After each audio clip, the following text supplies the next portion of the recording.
A pessoa não sai da cabeça. Vocês já terminaram há bastante tempo, uns 2, 5, 10 anos, e você ainda fala do relacionamento como se tivessem terminado ontem ou semana passada. Como parar de pensar na pessoa que foi embora? Bora tomar um café e bater um papo? Olá, eu sou Rodrigo César e você está no meu canal. E fica comigo até o final do vídeo porque vai ter dica. Ah, o mundo de quem não para de pensar na outra pessoa. É amor ou fixação? Se você chegou aqui no canal agora, bem-vindo, bem-vinda. A gente sempre fala de coisas pesadas, mas também de uma forma leve, porém profunda. E se você chegou nesse vídeo pelo título, provavelmente você está passando por isso, ou passou recentemente. E posso te falar uma coisa? Eu sei bem o que é isso. E o comportamento é: fica falando da outra pessoa, insere a pessoa em tudo quanto é contexto, em tudo quanto é situação, quanto é assunto, fica pensando na pessoa, parece que arruma coisa para lembrar da outra pessoa, ou então vê uma determinada coisa e faz questão de lembrar da pessoa, mas não só lembrar, e sim passar toda uma história, toda a situação, toda a expectativa de um retorno que provavelmente não vai acontecer. Mas o que acontece? A gente tem uma dificuldade de colocar a lembrança como lembrança. Já reparou como que é isso? A lembrança, ela é passado. A lembrança a gente traz para a memória, traz para o consciente, naquele momento, algo que foi. Ou seja, a lembrança foi. Ela não é nem presente, muito menos futuro. Mas a gente precisa aprender a desconstruir uma série de futuros que a gente criou, umas idealizações que a gente criou, histórias que a gente criou, desejos que a gente tinha, sendo que esse castelo de cartas, ele caiu, ele desmoronou. E a gente tem que entender que lembrança é lembrança. Eu sei que algumas lembranças, elas machucam, né? Algumas lembranças principalmente relacionadas a discussões ou até mesmo a própria perda em si, o dia da perda, o dia da separação em si. Mas as lembranças, elas precisam ser processadas, elas precisam ocupar o lugar de lembranças e não o lugar de momento atual. A gente acaba se deixando de lado. Quantas coisas a gente se deixa de lado para ficar vivendo de lembrança? Quem vive de passado é museu, já diz a tal frase.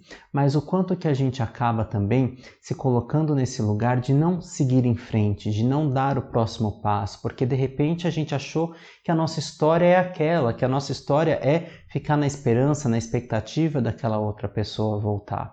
E de repente não vai ser nada disso. E aí eu te pergunto, quais hábitos que você tem que de repente tinha antes e que agora já não tem tanta força? Por exemplo, alguns passeios, alguns locais que você frequentava. Existem locais que sim, fazem parte da sua própria rotina ou até era parte da sua rotina antes de conhecer e se envolver com a pessoa. Mas o quanto que de repente esse mundão é tão grande, a gente pode conhecer tantos outros lugares, tantas outras coisas. Acredite, eu sei o que é você ter que passar num lugar onde você tem más recordações. Ter que passar porque não existe outro caminho, porque a pessoa às vezes mora do outro lado da rua, do outro lado do hall do elevador.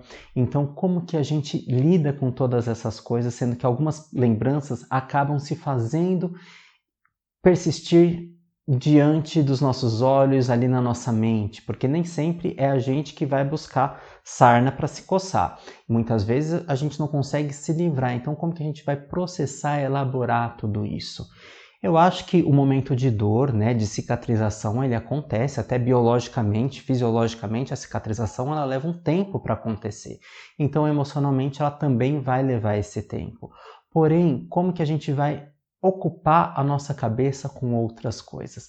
Essa aqui é uma proposta do nosso vídeo de hoje, que a gente comece a resgatar questões que são nossas e que foram deixadas de lado ou deixadas para trás, ou até mesmo coisas que a gente nem conhece, nem sabe de si, que a gente pode ir lá e conquistar. Se você estiver gostando do vídeo, já deixa seu like e aproveita para se inscrever no nosso canal. Então, é um momento de se conhecer, de se reconhecer, ou conhecer de novo, ou identificar-se a si mesmo, colocar ali diante dos nossos próprios olhos quem nós somos, quais são nossos desejos, o que a gente quer, a que serve toda essa experiência no nosso desenvolvimento humano, porque as dores, elas muitas vezes elas trazem ali pra gente uma possibilidade de desenvolvimento de fortalezas que a gente até então achava que não tinha. E a gente pode pensar, Se eu tinha uma história programada e essa história não vai acontecer, tá aí, uma oportunidade dolorosa, eu sei, para a gente desenvolver a flexibilidade. E sabe aquela história das páginas em branco de um livro? Pois bem, a gente às vezes sim, se desespera diante daquelas páginas em branco. O que eu vou escrever aqui da minha própria história? Mas ótimo, por um outro lado, a gente tem um monte de página em branco que a gente pode escolher aquilo que a gente quer viver. E a gente acaba muitas vezes sucumbindo, né, a um pensamento de fatalismo, né, de que minha história está sendo assim, eu não posso mudar. Eu sei, existem coisas que a gente realmente não pode mudar, ou que são muito difíceis de mudar. Mas se a gente inverte o jogo, olha por um outro prisma, de que é possível sim a gente buscar escrever novas coisas, por que não? Você sabe quantas coisas você é capaz de fazer e ainda não sabe, não percebeu das suas potencialidades todas? E a gente fica de queixo caído de perceber tudo aquilo que a gente é capaz de fazer. Eu mesmo sou psicólogo, ator e dramaturgo, e algumas pessoas acham que essas três coisas não se combinam, mas elas se combinam sim. Principalmente porque eu adoro desenvolver o personagem, né, que eu estou atuando do ponto de vista psicológico, e escrevo peças da temática psicológica também. E dentro das nossas conversas junguianas, a gente sempre estuda também a arte, os arquétipos. E a gente acaba descobrindo também outras potências que a gente tem dentro da gente. No meio da separação, sabe o que eu fui fazer, além de terapia? Eu fui aprender a fazer pão de fermentação natural. Quem sabe o que é fazer pão de fermentação natural entende exatamente o que eu estou falando, porque, olha, não é nada fácil. Primeiro você tem que criar um fermento, depois você tem que fazer a massa. Esse fermento já leva ali em torno de um mês para ficar bom para uso. Aí você tem que fazer a massa. Esse pão às vezes leva 3 dias para ficar pronto, porque vai fazer o fermento, aí tem que fazer a massa crescer, aí tem que ficar de repouso, depois assar, e não pode cortar ele quente, tem que esperar ele esfriar. Ou seja, é um trabalho só. Mas eu fui aprender porque eu precisava ocupar minha cabeça. E também, como eu gosto muito de café, eu fui aprender sobre café. E também aprendi como fazer métodos de extração de café, como eu posso tirar o melhor daquele grão de café.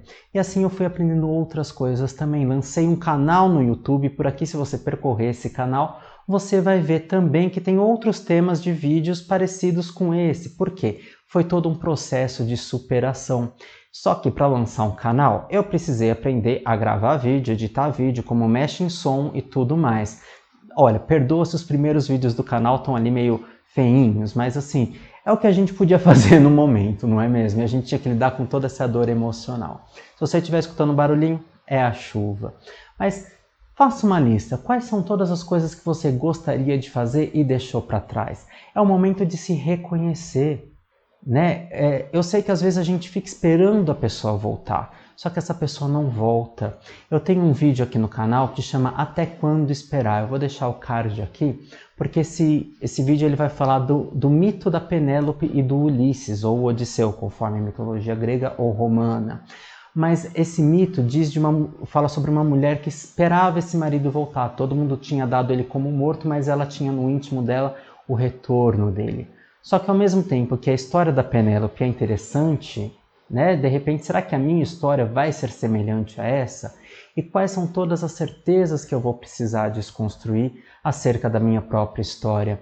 E nesse momento eu vou acabar me autoconhecendo, me ocupando com outras coisas e percebendo que, por mais que aquela pessoa me traga sensação de amor, de segurança, de felicidade, eu vou perceber que todas essas coisas boas, elas sozinhas não fazem verão. Uma andorinha só não faz verão, porque falta o quê? A reciprocidade. A parte mais interessante da gente entender é que a gente acaba projetando, esperando, ou até mesmo esperando uma reciprocidade, ou fantasiando uma reciprocidade que não existe. E isso acaba nos impedindo. Quem curte mitologia sabe da história da Pandora, aquela da caixa de Pandora, que quando ela abriu a caixa, todos os males do mundo saíram daquela caixa, exceto a esperança. Será que a gente não pode olhar para esse mito de uma outra forma? Se a caixa de todos os males tinha esperança, será que a esperança é também o mal? Provavelmente. Mas de que forma? Porque ter esperança também é bom, né? Tudo é luz e sombra, tudo tem seu polo positivo e negativo. Mas a esperança, muitas vezes, ela nos paralisa, ela nos cega, né? E aí a gente acaba evitando de seguir em frente, sendo que o que a gente precisa é se reconectar com a gente mesmo e se abrir para viver outras experiências. Lembra aquela história das páginas em branco? Quantas coisas a gente pode escrever numa página em branco? E a dica de hoje é o canal Lip-Guiou, do meu amigo Felipe Lucchesi. E você pode seguir, eu vou deixar o link dele aqui na descrição do vídeo, e você pode seguir porque ele traz entrevistas e sempre tem ali material muito pertinente relativo à arte e cultura.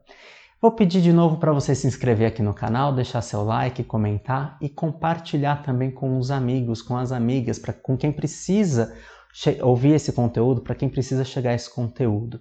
Aqui na descrição do vídeo também tem o link das minhas redes sociais, onde a gente também pode conversar mais de pertinho. Um grande abraço e até o próximo vídeo. Tchau!